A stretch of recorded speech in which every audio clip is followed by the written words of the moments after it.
UP में चौथे चरण का घमासान। कल 13 लोकसभा सीटों पर डाले जाएंगे वोट। चुनाव के लिए मतदान दल रवाना। 130 प्रत्याशी मैदान में।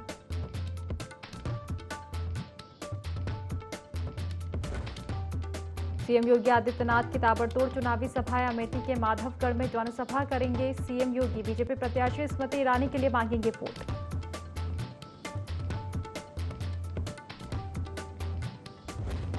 अमेठी में बसपा को एक और झटका। रामलखन शुक्ला ने दिया इस्तीफा। मायावती की कार्यशैली से नाराज होकर छोड़ी पार्टी।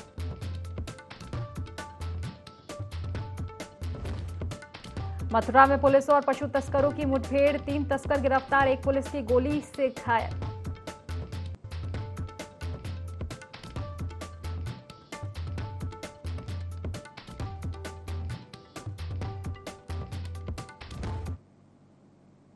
नमस्कार, IND 24 देख रहे हैं आप और मैं हूं आपके साथ खुशी व्यास। चले रुक कर लेते हैं सीधा खास खबरों की ओर। गोंदा से हम आपको बता दें, जहां केंद्रीय गृह मंत्री अमित शाह का द्वारा दोपहर 3:30 बजे गोंदा पहुंचेंगे अमित शाह।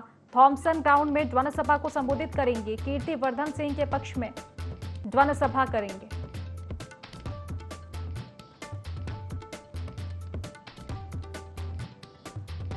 तो गोंडा से हम आपको खबर बता रहे हैं, केंद्रीय गृह मंत्री अमित शाह गोंडा पहुंचेंगे दोपहर करीब 3:30 बजे।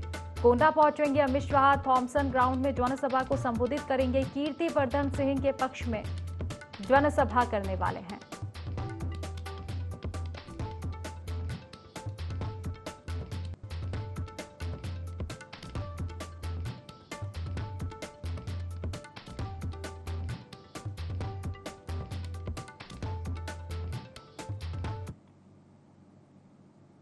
तो अमेठी में मुख्यमंत्री योगी आदित्यनाथ का दौरा रहने वाला है। दोपहर करीब 2:30 बजे गौरीगंज के माधवगढ़ पहुंचेंगे सीएम योगी। भाजपा प्रत्याशी स्मृति ईरानी के समर्थन में चुनावी जनसभा को संबोधित करेंगे। देखिए, लोकसभा चुनाव लगातार जारी है और इसी कड़ी में प्रचार प्रसार का दौर भी देखने को मिल रहा है। सीएम योगी आदित्यनाथ अमेठी पहुंच रहे हैं। दोपहर करीब 3 बजे गौरीगंज के माधवगढ़ पहुंचेंगे सीएम योगी। भाजपा प्रत्याशी स्मृति ईरानी के समर्थन में चुनावी जनसभा को संबोधित करेंगे।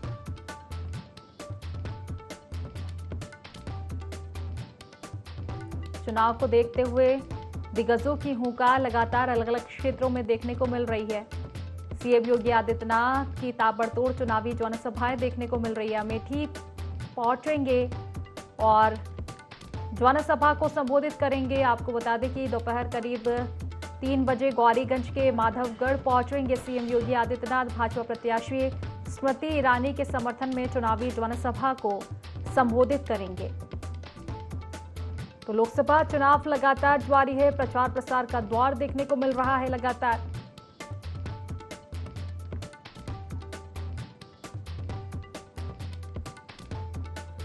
भाजपा प्रत्याशी स्मृति ईरानी के समर्थन में सीएम योगी आदित्यनाथ का रोड शो रहने वाला है। चुनावी जनसभा रहने वाली है।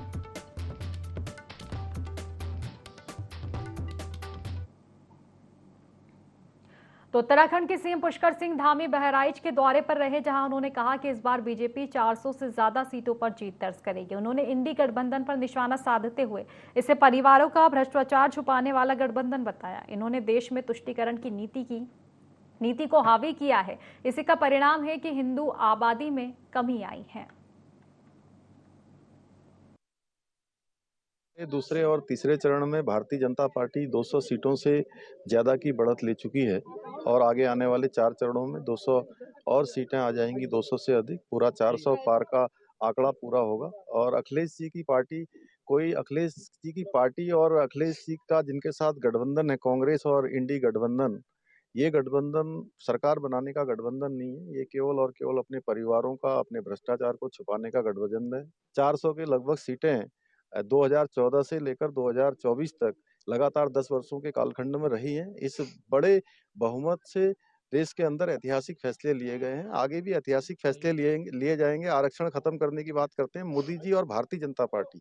आरक्षण के बड़े पैरोकार हैं, संविधान को मानने वाले हैं। संविधान दिवस मनाने का काम भी मोदी जी के शासनकाल में ही हो रहा है।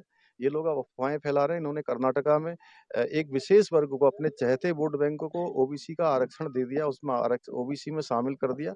ये पूरे देश के अंदर इस प्रकार का एक कुचक्र कर रहे हैं, षड्यंत्र कर रहे हैं ओबीसी के और SC/ST के आरक्षण को काटने का। मोदी जी ने कहा है कि जब तक वो हैं, प्रधानमंत्री हैं, जब तक वो जिंदा हैं, इस आरक्षण को खत्म नहीं होने देंगे। इसलिए तथ्यहीन बातें कर रहे हैं, इनको धरातल की राजनीति नहीं पता है। चलिए, लखीमपुर खीरी से हम आपको खबर बता दें, 13 मई को चौथे चरण का मतदान होना है। आपको बता दें कि राजापुर मंडी से पोलिंग पार्टी रवाना हो रही है। 2 लोकसभा में 1638 मतदान केंद्र बनाए गए हैं। पोलिंग पार्टी 2890, संवेदनशील बूथ 401, लोकसभा खीरी में वोटर 18,62,469 और धोरहरा लोकसभा में वोटर 17,13,971 है।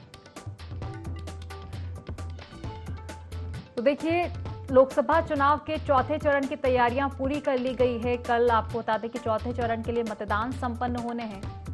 इसको लेकर तमाम तरह की तैयारियां की जा रही है। लखीमपुर खीरी से हम आपको खबर बता रहे हैं, 13 मई को चुनाव संपन्न होने हैं चौथे चरण के। राजापुर मंडी से पोलिंग पार्टियां रवाना हो रही है। 2 लोकसभा में 1638 मतदान केंद्र बनाए गए हैं। पोलिंग पार्टी 2890, संवेदनशील बूथ 401, लोकसभा खीरी में वोटर 18,62,469 और धौरहरा लोकसभा में वोटर 17,13,971 है।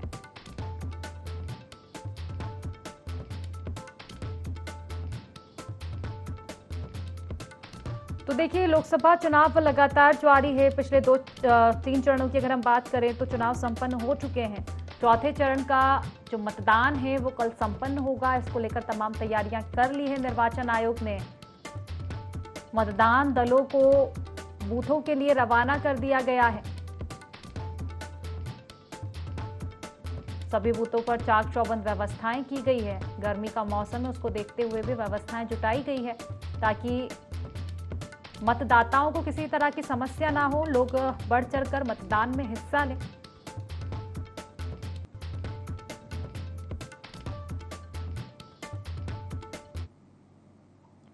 तो 13 मई को लोकसभा चुनाव का चौथा चरण है। इसको लेकर लगभग सारी तैयारियां पूरी कर ली गई है। सभी पोलिंग पार्टियां कड़ी सुरक्षा व्यवस्था के बीच पोलिंग बूथ के लिए रवाना की जा रही है, जिससे पोलिंग पार्टियां समय पर बूथों पर पहुंच सके, वहीं मतदान शांतिपूर्ण ढंग से संपन्न कराया जा सके। मतदान की तैयारियों को लेकर मौके का जायजा लिया हमारे संवाददाता शिवा पटेल ने। कल कन्नौज में मतदान होना है, जिसको लेकर पोलिंग पार्टियां यहां से निकलना शुरू हो गई हैं। वहीं आपको बता दें कि कल भाजपा प्रत्याशी सुब्रत पाठक व समाजवादी पार्टी के राष्ट्रीय अध्यक्ष अखिलेश यादव के बीच में कड़ी टक्कर देखने को मिल रही है। वहीं कल मतदान को लेकर जिला प्रशासन द्वारा कई अभियान चलाए गए, कई जागरूकता रैलियाँ की गई, जिससे कि मतदान प्रतिशत बढ़ाया जाए। वहीं आपको बता दें कि कन्नौज में लगभग 19 लाख मतदाता कल मतदान करेंगे, जिसको लेकर तैयारियाँ पूरी कर ली गई। वहीं जिला प्रशासन द्वारा लगातार मतदान बढ़ाने को लेकर रैलियां की गई, जागरूकता अभियान चलाए गए। वहीं कन्नौज में देखने को मिलेगा कि समाजवादी पार्टी के राष्ट्रीय अध्यक्ष अखिलेश यादव व कन्नौज से भाजपा सांसद और भाजपा प्रत्याशी सुब्रत पाठक के बीच कड़ा मुकाबला देखने को मिलेगा। वहीं लगातार समाजवादी पार्टी द्वारा रैलियां की गई। वहीं भाजपा से आपको बता दें कि कई बड़े दिग्गज नेता की यहां पर कन्नौज में रैलियां हुई हैं, जिसको देखने को मिलेगा कल मतदान के बाद देखने को मिलेगा कि कन्नौज का सांसद कौन बनेगा। कन्नौज से सुब्रत पाठक और समाजवादी पार्टी के राष्ट्रीय अध्यक्ष अखिलेश यादव के बीच टक्कर देखने को मिलेगी। IND 24 के लिए कन्नौज से शिवा पटेल की खास। चलिए, अमेठी से आपको खबर बता दें, बसपा को एक बार फिर झटका लगा है। बसपा नेता रामलखन शुक्ला ने पार्टी छोड़ी है। आपको बता दें कि बसपा सुप्रीमो मायावती की कार्यशैली से नाराज थे शुक्ला। 25 वर्षों से बहुजन समाजवादी पार्टी के लिए कार्य कर रहे थे। गौरीगंज से विधानसभा चुनाव रामलखन लड़ चुके हैं। बसपा सुप्रीमो को उन्होंने त्याग पत्र भेजा है। तो अमेठी से खबर बता रहे हैं, बसपा नेता रामलखन शुक्ला ने पार्टी छोड़ी। एक बार फिर से बसपा को बड़ा झटका लगा है। बसपा सुप्रीमो मायावती की कार्यशैली से नाराज थे शुक्ला। 25 वर्षों से बसपा के लिए कार्य कर रहे थे, लेकिन कार्यशैली से नाराज होकर अब उन्होंने इस्तीफा सौंप दिया है। गौरीगंज से विधानसभा चुनाव लड़ चुके हैं और अब उन्होंने बसपा सुप्रीमो को अपना त्याग पत्र भेजा है। तो अमेठी से खबर बता रहे हैं, बसपा को झटका लगा है। बसपा नेता रामलखन शुक्ला ने पार्टी छोड़ी है। बसपा सुप्रीमो मायावती की कार्यशैली से नाराज थे और 25 वर्षों से बसपा के लिए कार्य कर रहे थे। लेकिन नाराजगी के चलते पार्टी से उन्होंने इस्तीफा दिया है। बसपा सुप्रीमो को उन्होंने अपना त्यागपत्र भेजा। आपको बता दें कि गौरीगंज से विधानसभा चुनाव रामलखन शुक्ला लड़ चुके हैं।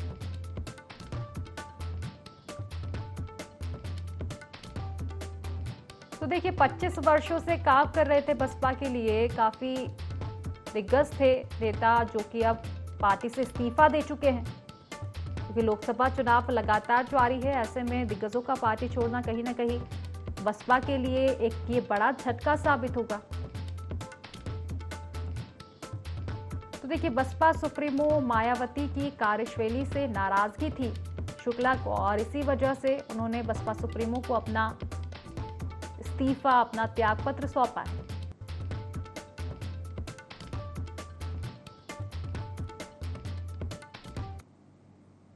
चलिए खबरों में आगे बढ़ेंगे। बदायूं से हम आपको बता दें, 3 पुलिस कर्मियों पर लूट का मुकदमा दर्ज करने के आदेश जारी हुए हैं। दारोगा 2 पुलिस सिपाहियों पर केस दर्ज करने के आदेश जारी हुए हैं। कोर्ट ने लूट का मुकदमा दर्ज करने के आदेश दिए हैं। पीड़िता ने 1 लाख रुपए लूटने का आरोप लगाया था। रुपए लूटने का आरोप लगाते हुए प्रार्थना पत्र पीड़िता ने दिया था और इसी के आधार पर दारोगा राजदीप, सिपाही अंकित और अनुज पर आरोप थे और घर में घुसकर मारपीट कर तलाशी भी ली गई थी। इस तरह की बयानबाजी पीड़िता ने की है। इस्लामनगर थाना क्षेत्र का मामला बताया जा रहा है। तो बदायूं से खबर बता रहे हैं हम आपको, 3 पुलिस कर्मियों पर लूट का मुकदमा दर्ज करने का आदेश जारी हुआ है। दारोगा सहित 2 पुलिस सिपाहियों पर केस दर्ज करने का आदेश जारी हुआ है। कोर्ट ने लूट का मुकदमा दर्ज करने के आदेश दिए हैं। दरअसल आपको बता दें कि एक पीड़िता ने 1 लाख रुपए लूटने का आरोप इन तीनों पर लगाया था और प्रार्थना पत्र सौंपा था। दारोगा राजदीप, सिपाही अंकित और अनुज पर ये तमाम आरोप पीड़िता ने लगाए थे। पीड़िता ने कहा था कि घर में घुसकर मारपीट कर तलाशी ली गई थी और रुपए लूटे गए थे।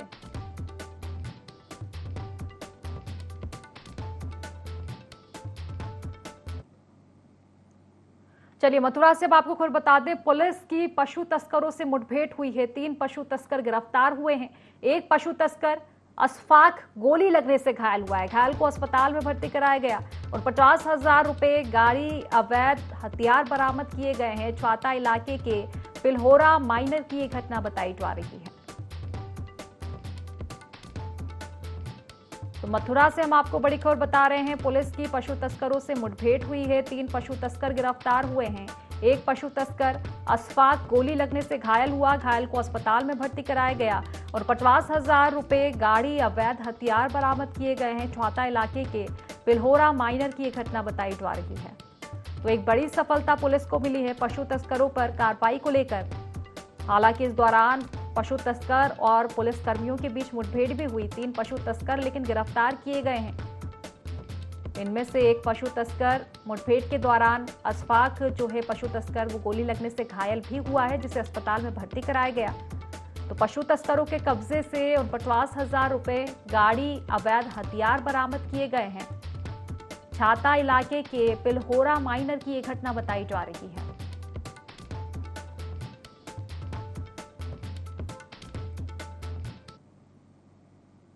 चलिए एटा से हम आपको खबर बता दें, जहां तेज रफ्तार ट्रक अनियंत्रित होकर पलटा है। हादसे में ट्रक चालक घायल हुआ है। घायल का इलाज अस्पताल में जारी है। मलावन थाना क्षेत्र का ये पूरा मामला। तो एटा के मलावन थाना क्षेत्र से ये बड़ी खबर हम आप तक पहुंचा रहे हैं। तेज रफ्तार ट्रक अनियंत्रित होकर पलटा है। इस हादसे में ट्रक चालक घायल हो गया। घायल का इलाज अस्पताल में जारी है। मलावन थाना क्षेत्र का ये मामला बताया जा रहा है।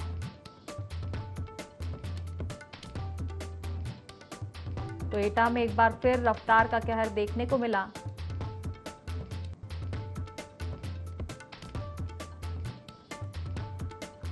तो अनियंत्रित होकर पलटा है तेज रफ्तार ट्रक। हादसे में ट्रक चालक घायल हुआ है, जिसका इलाज अस्पताल में जारी है। मलावन थाना क्षेत्र में एक बार फिर से रफ्तार का कहर देखने को मिला है।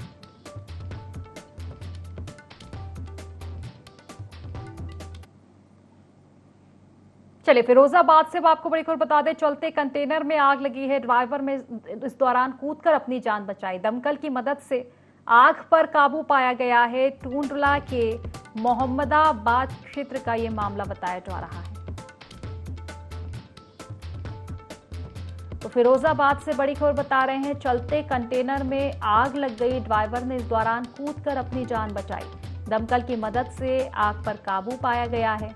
टूंडला के मोहम्मदाबाद क्षेत्र का पूरा मामला बताया जा रहा है।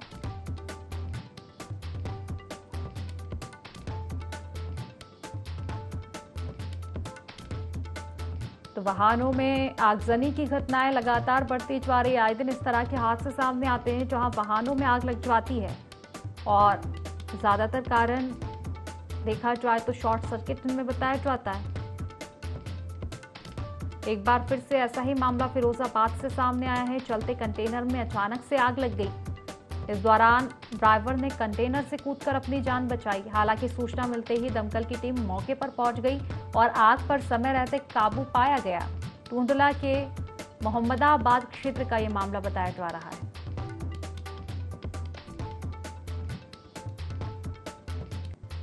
चलते कंटेनर में आग लगी है।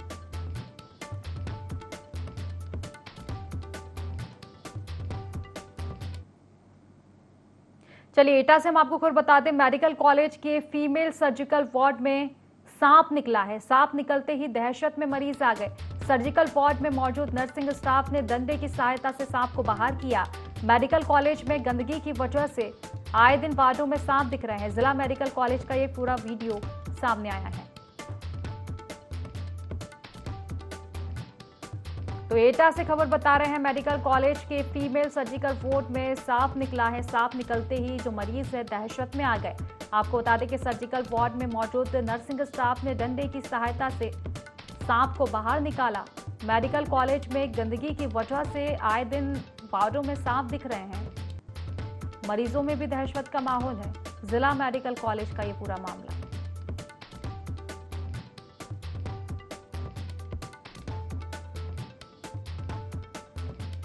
सर्जिकल वार्ड में सांप दिखा है जिससे मरीजों में दहशत का माहौल है, क्योंकि मरीज अपना इलाज करवाने के लिए पहुंचते हैं और ऐसे में इस तरह की तस्वीरें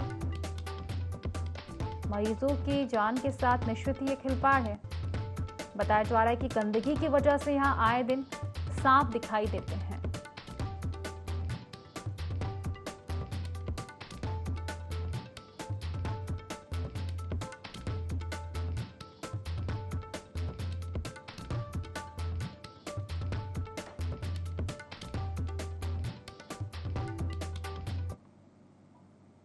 अमरोहा के गजरौला थाना क्षेत्र में खेतों से इंजन चुराने वाले 2 आरोपी पुलिस के हत्थे चढ़े हैं। आरोपियों को कबीरपुर बंदे के ग्रामीणों ने पकड़कर पुलिस के हवाले किया।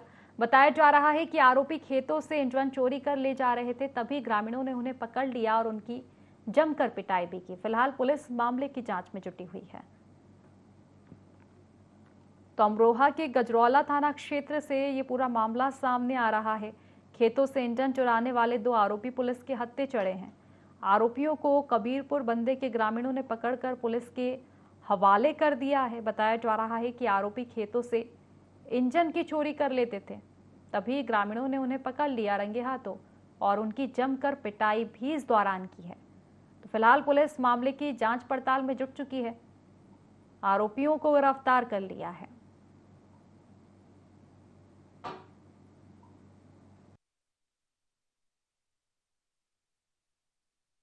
तो ये इंजन खींच के ले जा रहे थे।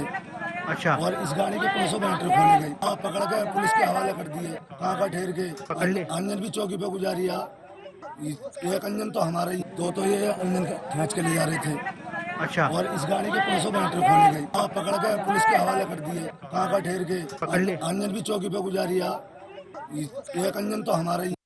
तो अमरोहा के गजरौला थाना क्षेत्र से ये पूरा मामला सामने आया है। आपको बता दें कि खेतों में सिंचाई के लिए इंजन रखे रहते हैं और इन्हीं इंजनों पर कुछ चोर आए दिन अपना हाथ साफ कर रहे थे, इंजनों की चोरी कर रहे थे, जिससे ग्रामीण काफी परेशान थे। और इसी के चलते आपको बता दें कि ग्रामीणों ने रंगे हाथों चोरों को इंजन की चोरी करते हुए पकड़ा। इसके बाद ग्रामीणों ने चोरों की जमकर पिटाई भी की और बाद में उन्हें पुलिस के हवाले किया। मैनपुरी की सदर कोतवाली क्षेत्र में मासूम की हत्या का मामला सामने आया है, जहां आरोपी ने मासूम को पीट कर मौत के घाट उतार दिया।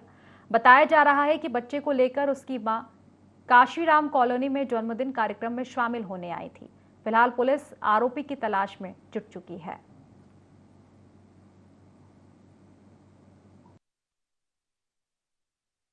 और थोड़ी देर में इनने फोन नहीं किया, हमारे लड़के ने फोन किया कि पापा जो है लोड़ा जो है पियरो पड़ गया हुआ है। कांसीराम कॉलोनी थाना कोतवाली क्षेत्र में एक 14 माह के बच्चे को की संदिग्ध परिस्थितियों में मृत्यु की सूचना मिली थी, जिन पे पोस्टमार्टम की कार्रवाई कराई गई थी, जिसमें मृत्यु का कारण इंटरनल इंजरी आया था, जिसमें जो मृतक है आर्यन, उनके बाबा की तरफ से जो मलावन थाना क्षेत्र एटा के रहने वाले हैं, उन्होंने आरोप लगाया है कि जहां पर बच्चे को उसकी माँ यहाँ कांसीराम कॉलोनी में जिनके घर आई थी बर्थडे पार्टी में, उन लोगों ने, उनमें से 2 लोगों ने उसको बच्चे को मारा है, जिसके संबंध में 2 लोगों के खिलाफ अभियोग पंजीकृत किया गया है और उन दोनों लोगों को पुलिस हिरासत में लेकर के पूछताछ की जा रही है और इसमें जो सत्यता आएगी उसके आधार पर आगे की कार्रवाई की जाएगी।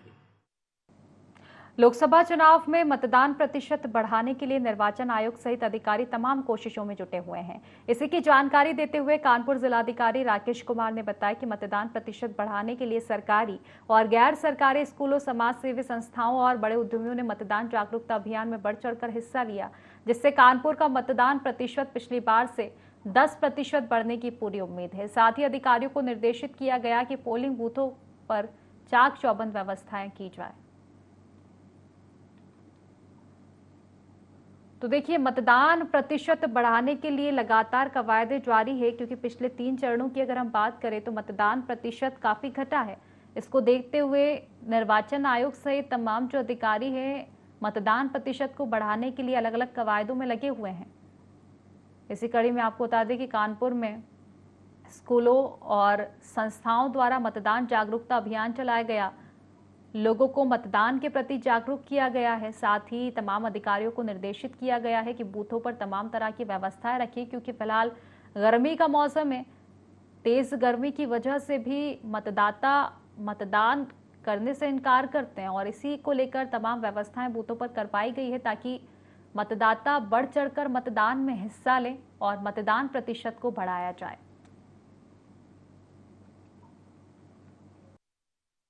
वोटिंग प्रतिशत बढ़ाने के लिए आप लोगों ने भी काफ़ी, सबसे खुशी की बात यह है कि हमारे जो है बड़े बड़े जो समाचार समूह थे उन्होंने भी इस दिशा में काफ़ी कोशिश की, एक माहौल बनाया है शहर को। इस बार कानपुर का नाम जो है वो हम अच्छे मतदान प्रतिशत वाले जनपद में रखेंगे।